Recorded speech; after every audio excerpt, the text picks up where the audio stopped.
Assalomu alaykum, sizlar bilan rasmiy xabarlar. 8-mart kuni kuchli shamol ko'tariladi.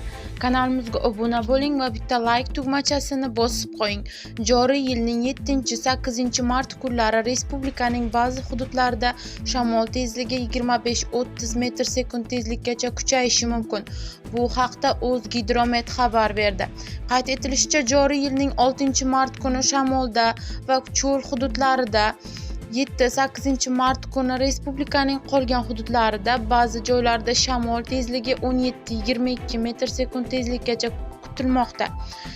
Navoiy, Jizzax viloyatlarida ayrim joylarda ba'zida 25-30 metr sekund tezlikkacha kuchayishi mumkin. 7-martdan va 8-martga o'tar kechasi respublika bo'yicha yomg'ir yog'adi. Tog' oldi va tog' hududlarida yog'ingarchilik, qor kuzatiladi. Ba'zi joylarda kuchli bo'ladi. Kunduzi harorat 7-10 daraja iliqqacha pasayadi. Eslatib o'tamiz, avvalroq O'zgidromet joriy yilning 6-11-mart kunlari kutilayotgan yog'ingarchilik hamda havo haroratining o'zgarishi sababli respublikaning tog'li hududlarida qor ko'chish xavfi e'lon qilingan edi.